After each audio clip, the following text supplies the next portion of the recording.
Vi skal i den her video se beviset for toppunktsformlen, og det er et bevis, der antager, at parablen er symmetrisk. Og lad os straks kigge på det.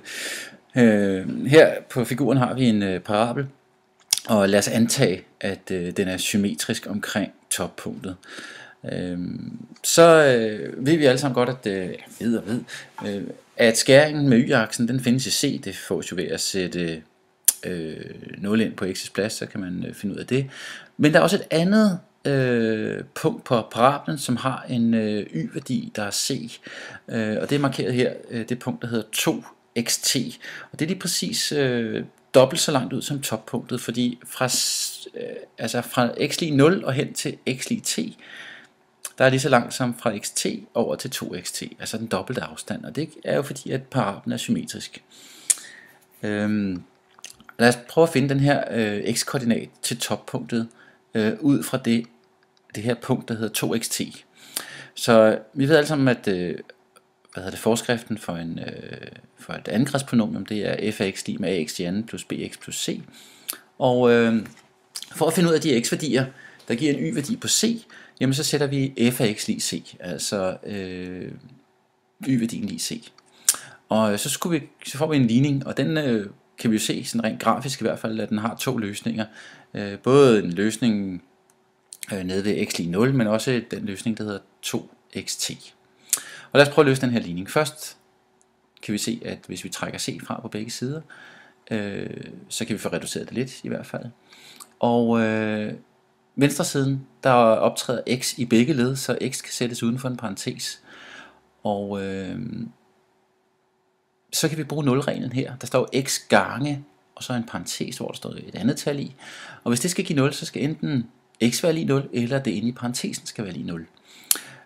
Så det giver følgende to løsninger til den her ligning. Enten skal ax plus b være lige 0, altså det inde i parentesen, eller så skal x lige 0. X lige 0, den vidste vi jo godt, det var den første løsning, altså det skæringspunktet over med y-aksen. Og det er jo ikke det punkt, vi er interesseret i. Vi er interesseret i at finde det der andet punkt, der hedder 2xt. Og det får så altså ved at løse den ligning, der hedder ax plus b lig 0. Og den løses rigtig, rigtig nemt. Træk b fra på begge sider, og dividerer så med a, så har vi fundet vores x-værdi. Og den x-værdi, det er altså den samme x-værdi, som altså nede på x-aksen her, som 2xt. Så det står her. Nu har vi fundet den x-værdi. Den siger jo ikke så meget om toppunktet, men den siger, at det er jo i hvert fald den dobbelte afstand af toppunktsafstanden, altså den af x-værdien til toppunktet. Så lad os prøve bare at finde xt ud fra den her ligning. Og det er bare ved at dividere med 2. Og når man dividerer sådan en brøk med 2, så ganger man i virkeligheden med totallet nede i nævneren. Så det betyder så, at vores x-koordinat til toppunktet må være minus b over 2a. Y-koordinaten skal vi nu til. Og den fås simpelthen bare ved at sætte x-koordinaten, som vi fandt før, ind i regneforskriften. Så på x's plads sætter vi bare minus b over 2a. Det kommer til at se sådan her ud. Og nu skal der altså regnes lidt og bruges lidt potensregneregler og sådan lidt generel bogstavreduktion. Så kigger vi på det første led, jamen så sådan en brøk i anden, det er det samme som tælleren i anden og nævneren i anden. Det bliver b i anden divideret med 4 a i anden. Hvis vi ganger b ind på det næste led, så b gange minus b, det giver altså minus b i anden, og nævneren sker der ingenting ved. Så kan vi se her, at i det første led, der kan vi faktisk forkorte et af a'erne væk, a gange, og så står der 4a i anden nede i nævneren. Det betyder altså, at et af a'erne kan forkortes væk her. Det der a, det kan snuppe et af de to a'er, der står nede i nævneren. Der står a gange a, det er det samme som a i anden. Og lad os så prøve at forlænge samtlige led, så at de har nævneren 4a. Det vil sige, at den første led, det har jo nævneren 4a nu, men det næste led har ikke nævneren 4a, så den forlænger vi lige, og hvis den skal forlænges, så nævneren bliver 4a, så skal vi forlænge den med 2, det vil sige, både tæller og nævner skal ganges med 2. Så kommer der til at stå minus 2b i anden, divideret med 4a. Det sidste led, hvis det skal have en nævner, der hedder 4a, jamen så skal c simpelthen bare ganges med 4a. Altså vi kan godt se det på det sidste led, der kan vi jo altså forkorte med 4a, og så står vores c der fra før.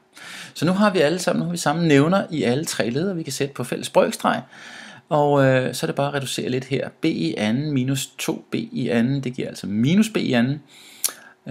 Og hvis vi tager og laver en parentes altså konstruere en parentes rundt om b i anden plus 4ac, så skal vi huske, at det er en minusparentes, der står minus foran, og så skal fortegnet ændres, så kan vi skrive det på den her måde. I kan godt se, hvis vi nu opløfter den her parentes, så skal fortegnet mellem b i anden og 4ac ændres til plus, og så står der det samme som nederst her. Og nu genkender vi det, der står inde i parentesen som diskriminanten d, og kan derfor erstatte den med det. Så y-koordinaten bliver altså minus d over 4a. Så samlet set, hvad er det, vi har bevist? Vi har bevist, at toppunktet her har lige præcis koordinaterne minus b over 2a, minus d over 4a. Og det vi brugte, det var simpelthen bare, at parablen var symmetrisk omkring toppunktet. Og så fandt vi det der punkt 2xt, altså dobbelt så langt ud. Det må være dobbelt så langt som hen til skæringen med y-aksen.